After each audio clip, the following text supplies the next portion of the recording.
Hello, എല്ലാവർക്കും നമസ്കാരം. ഇന്ന് നമുക്ക് മൂകാംബിക ക്ഷേത്രത്തിൽ പോകണം.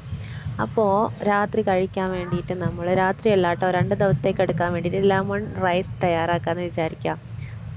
എന്താ പറയുക, പെർഫെക്റ്റ് റെസിപ്പിയാണോ എന്ന് ചോദിച്ചാൽ ആണ്.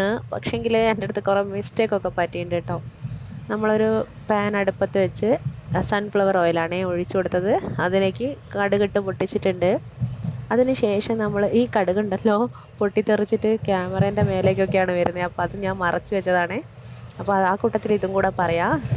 ഈ കാണുന്ന പച്ചമുളകും ഇഞ്ചിയൊക്കെ ചതച്ചെടുത്തിട്ടുണ്ട്. എണ്ണ ചൂടായി കടുക് പൊട്ടിയതിന് ശേഷം നമ്മൾ അതിനകത്തോട്ട് ഇത് രണ്ടും കൂടെ ഇട്ട് കൊടുത്തിട്ടൊന്ന് മിക്സ് ചെയ്തെടുക്കുന്നുണ്ട്. എരിവിനനുസരിച്ച് നിങ്ങൾക്ക് പച്ചമുളക് എടുക്കാം. ഞാൻ നന്നേ നേരിയ കഷ്ണങ്ങളായിട്ടാണ് പച്ചമുളക് മുറിച്ചെടുത്തിട്ടുള്ളത്. പിന്നെ നമുക്ക് വറ്റൽമുളക് ആവശ്യത്തിന് ഇട്ട് കൊടുക്കാം. അതൊക്കെ ഓരോരുത്തരുടെ എരിവും ടേസ്റ്റും ഇഷ്ടമൊക്കെ വെച്ചിട്ടിടാം കേട്ടോ. പിന്നെ നമ്മൾ ഇതിനകത്തോട്ട് അണ്ടിപ്പരിപ്പ് ഇട്ടിട്ടുണ്ട്. നിങ്ങൾക്ക് വേണമെന്നുണ്ടെങ്കിൽ ഇടാം കേട്ടോ. ഏത് നട്ട്സും കിസ്മിസും മുന്തിരി അങ്ങനെ എന്ത് വേണമെങ്കിലും ഇടാം കേട്ടോ. ഓരോരോ തവണ ഞാൻ ഓരോ പോലെയാണ് ഉണ്ടാക്കുന്നത്. കുറച്ച് കപ്പലണ്ടി നിലക്കടല കൂടെ വറുത്തതാണ് ഇട്ട് കൊടുത്തത്. എല്ലാം കൂടെ ഇട്ടിട്ട് നമ്മൾ നന്നായിട്ട് വഴറ്റുന്നുണ്ട്. അതിനിടയ്ക്ക് ഞാൻ ഇതിനകത്തോട്ട് ഉഴുന്ന് പരിപ്പ് ഇട്ടിട്ടുണ്ട് കേട്ടോ. അത് ചിലപ്പോൾ കണ്ടിട്ടുണ്ടാവില്ല.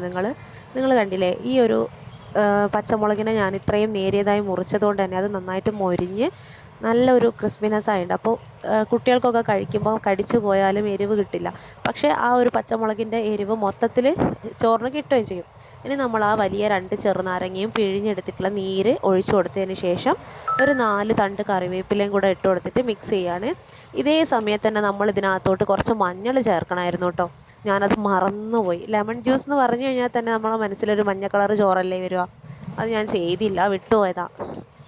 പിന്നെ ഞാൻ ഇത് കേടാവാതിരിക്കാൻ വേണ്ടിയിട്ട്, അല്ലെങ്കിൽ തന്നെ ഇത് കേടാവില്ല, പക്ഷേ കുറച്ച് അധിക ദിവസം ഇരിക്കാൻ വേണ്ടിയിട്ട് ഞാൻ അതിലോട്ട് ഒരു ചെറിയൊരളവിൽ വിനാഗിരി കൂടെ ഒഴിച്ചു കൊടുത്തിട്ടുണ്ട് കേട്ടോ.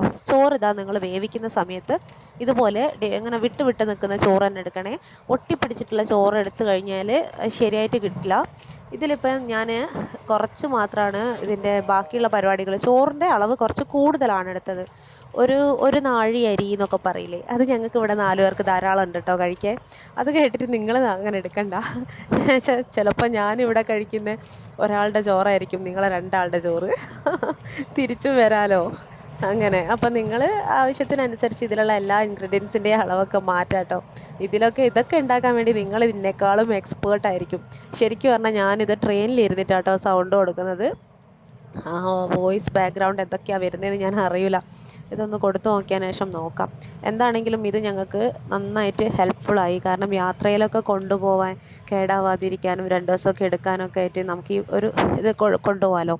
അതേപോലെ അച്ചാർ ബാച്ചിലേഴ്സിനൊക്കെ അടിപൊളിയാണ്. ഈ ചോറ് ഒരു ദിവസം ഉണ്ടാക്കി വെച്ച് കഴിഞ്ഞാൽ 2-3 ദിവസത്തേക്ക് ഇത് എടുക്കാമല്ലോ. പിന്നെ ചമ്മന്തി അല്ലെങ്കിൽ ചമ്മന്തിപ്പൊടി ഒക്കെ. അപ്പോൾ മഞ്ഞളിടാൻ മറന്നു പോയതുകൊണ്ട് ഞാൻ ഇടയ്ക്കൊന്ന് തൂവി കൊടുത്തിട്ട് കളർ വന്നില്ല. പിന്നെ ഞാനെന്ത് ചെയ്തെന്നറിയോ, സാഫ്രോൺ എടുത്തിട്ട് കുങ്കുമപ്പൂ എടുത്തിട്ട് ചൂടുവെള്ളത്തിൽ കുറച്ചൊന്ന് നനച്ചതിന് ശേഷം ഇതിലോട്ട് ആഡ് ചെയ്ത് കൊടുത്തു. പക്ഷേ എന്നിട്ടും വലിയൊരു കളർ അങ്ങോട്ട് കിട്ടിയില്ല. കളറില്ലാണ്ട് എന്ത് കളർഫുൾ ആവാനല്ലേ. അപ്പോൾ ഞാനിതാ ഒരുപാട് കാലം കാത്തിരുന്നിട്ടാണ് മൂകാംബിക ക്ഷേത്രത്തിലേക്ക് പോകുന്നത്. അപ്പോൾ പോയി വന്നിട്ടുള്ള വിശേഷങ്ങളൊക്കെ ഞാൻ പിന്നീട് പറയാം കേട്ടോ. വേറൊരു വീഡിയോ ആയിട്ട് ഞാൻ അപ്ലോഡ് ചെയ്യാം.